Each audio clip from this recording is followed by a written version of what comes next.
bien? Nuevamente en Presente 7, este fin de semana llegamos otra vez para glorificar a Dios a través del estudio de la Palabra Santa.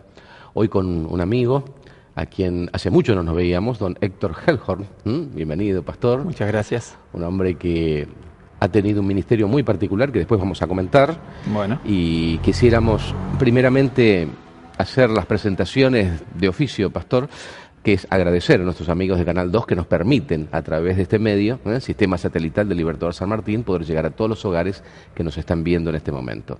También a través de Radio FM 92.9 MHz, Nuevo Tiempo Libertador, para todos nuestros amigos que nos acompañan a través de la radio. Y aquellos que quieren buscarnos en internet o mandarnos algún mensaje o hacernos una consulta, iglesiadelparque@gmail.com, o aquellos que nos ven por internet, youtube.com/Iglesia del Parque, y ahora en Facebook, facebook.com/Iglesia del Parque, puede encontrarnos. O llamarnos al 343-425-0512, 343-425-0512, todos datos que aparecen en la parte inferior de la pantalla para que usted pueda llamarnos y juntos compartir algunas inquietudes en relación con el programa Presente 7. Pastor Héctor, qué alegría tenerlo con nosotros. Igualmente. Decíamos recién que un ministerio particular porque Dios me lo ha guiado a través de, primero, si no entendí mal, 8 años de enfermería, ¿puede ser? Exacto. Así que su especialización fue originalmente 8 años de enfermería, pero también terapia intensiva, terapia intensiva. Ah, bueno. Esa fue mi área, toda una línea medio completa, toda la línea de enfermería, ¿no? Sí. También unos meses en parto. También. Salas de parto, así que vine a hacer a unos cuantos.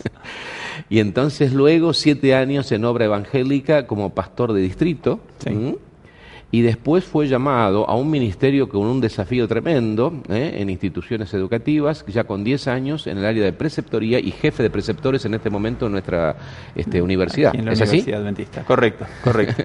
Bueno, bienvenido. Una alegría tenerlo con nosotros para compartir juntos lo que Dios nos ha dado en este precioso estudio que hoy nos toca cerrar un poquito el trimestre, después de haber analizado la primera y la segunda carta del apóstol Pablo a los tesalonicenses.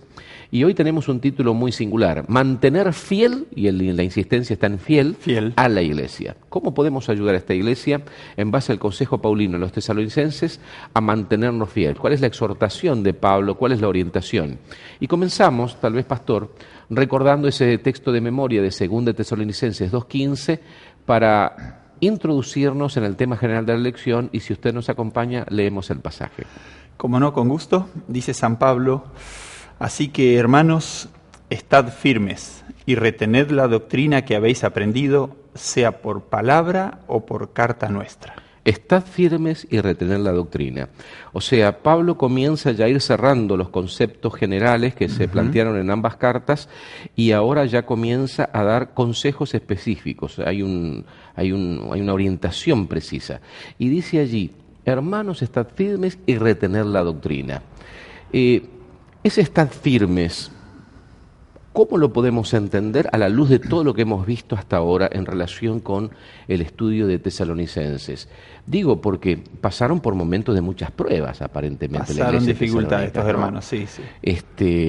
Vimos en la semana anterior el tema del hombre de pecado, el problema de cartas como si fuera nuestra, o sea, personas que han escrito incluso utilizando el nombre de Pablo, anticipándose a acontecimimientos que aún no debían suceder, aunque sabemos que van a acontecer. O sea, hay una serie de cosas que se dan. Fueron perseguidos. Fueron perseguidos. Bien, pastor.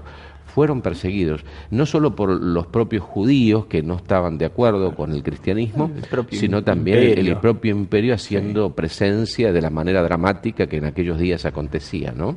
Ahora, es muy interesante ver la preocupación de Pablo. Dice: la doctrina que habéis aprendido, sea por palabra o por carta nuestra. Claro, en aquellos días no había ejemplares de la palabra de Dios como hoy tenemos, ¿no? No, correcto. Ellos tenían el Antiguo Testamento. Bien. Pero San Mateo, San Marcos, San Lucas, el Nuevo Testamento no existía. No existía. ¿Qué tenían? Lo que Jesús había hablado, que corría de boca en boca, que los apóstoles a su vez recogieron y que, bueno, que volcaban también y que aplicaban ellos a su vez. Y aquellas cosas que de repente también se enseñaban en las sinagogas, ¿no? También. Correcto. Del Antiguo Testamento, porque ejemplares no había tampoco para estar leyendo permanentemente. Y fue una transición de la sinagoga a la iglesia, ¿no? Bien. Y bueno, y mucha de esta gente seguramente estaba en la sinagoga donde Pablo llegó y predicó 3 semanas y expuso la palabra de Dios. Y bueno, y un grupo allí se empezó a congregar en la casa de un tal Jasón, que ofreció su casa, ¿no? O sea que ahí vemos un poco como la sinagoga dio paso a los hogares, iglesias, digamos, ¿no? Y los hermanos allí, bueno, seguían una liturgia semejante de alabanzas, de estudio de la palabra, y justamente con la idea de estar firmes y retener lo que habían aprendido, ¿no? ¿Cómo cuando Dios dirige las cosas puede ser tan dramático el cambio? No, yo pienso 2 cartas y apenas 3 semanas, ¿no? 3 semanas de trabajo, sí. Y sigue después de 20 siglos impactando el mensaje de Pablo a la Iglesia de Dios hoy, ¿no? Es sorprendente, sí, ¿no?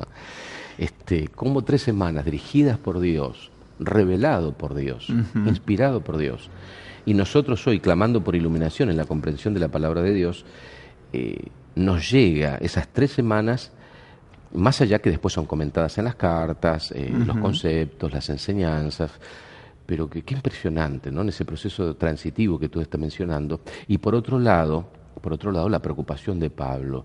Dice, la doctrina que habéis aprendido, había un conocimiento real de aquello que había sido enseñado. La gente conocía, sea por palabra o por carta nuestra. Entonces, retener firmes la doctrina. ¿La iglesia hoy necesita ese consejo, pastor?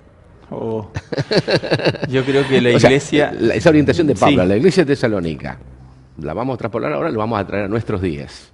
Ahora, acá, a nuestra mesa y a la mesa de nuestros hermanos y amigos que nos están acompañando. Haciendo una paráfrasis, ¿no? Una lectura de hoy. Sí, sí. Hermanos, hoy, 20:12, estén firmes. Sepan lo que han creído. Bien. La palabra de Dios sigue vigente de etapa a etapa. Bien. No ha caducado en ninguno de los mandamientos. Qué bien. Retener la doctrina que aprendiste de papá, del abuelo, de amar a Dios por sobre todas las cosas y a tu prójimo como a ti mismo. Bien. Y del juicio de Dios que llega. Bien. De un Jesús intercesor. Amén. De un Cristo salvador para toda la humanidad. Amén. De un Dios creador, flor de doctrina, ¿no es cierto? La creación de Dios literal, como aparece en la Biblia, en una semana, en 7 días. En fin, la doctrina de la deidad, Dios Padre, Hijo, Espíritu Santo, tan cuestionada también. Sin duda.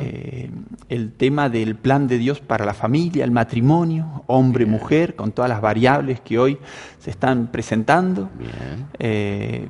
En fin, yo creo que hoy podemos... Es tan relevante como lo fue en aquellos días. Claro, podríamos hablar, pero semanas, sobre qué cosas sostiene la doctrina y digamos que la vorágine del mundo nos lleva a soltar esa doctrina porque parece más fácil seguir por el camino ancho y no por el angosto, ¿no? Es notable cómo nuestros amigos de Tesalónica fueron, digamos, en algún momento, algunos, tal vez no todos, desorientados por cosas que eran como si fuera nuestra, pero que no lo era. Dijo Pablo, no os dejéis llevar fácilmente por consejos o orientaciones como si fuera nuestra, que no era carta de Pablo, pero era carta de alguien que utilizó el nombre de Pablo. Y por otro lado, en cuanto a enseñanzas, hoy en día, cuando prácticamente las enseñanzas absolutas están absolutamente cuestionadas y relativizadas. Claro. Hoy cuando prácticamente, ¿por qué el pensamiento de don Héctor, de lo que dice él, que la palabra dice, indica o enseña, es más importante que lo que yo pienso? Porque hoy el cuestionamiento prácticamente es ese. Sí. Cuestionamiento a autoridad, cuestionamiento a consejos que consideramos que es palabra de Dios inamovible y para algunos son absolutamente relativos e incluso inexistentes. Daría la impresión que aún cobra más dimensión el consejo paulino. Que no existían en aquellos días ese tipo de concepción de la realidad, ¿no? Estar firme, retener la doctrina. Lo habéis aprendido. Por favor, no se olviden de ninguna de estas cosas y ténganlo en cuenta, porque esto es lo que sostiene a la iglesia. Exacto. Es como cerrando, diríamos, hermanos, Dios los ama, Dios los llamó, Dios los está sosteniendo, Dios los va a llevar a la vida eterna. O sea, ese es el camino. No se olviden, no se me vayan, no piensen en ahora que el Señor se olvidó, no piensen que la prueba bueno, es tan fuerte que no puedo, el Señor no va a permitir pruebas mayores. Retengan. Amén. Ese es el mensaje. En el próximo bloque, Pastor, vamos a desenvolver algunos aspectos que nos van ya introduciendo en el concepto general de la elección. Muchas gracias, ya regresamos.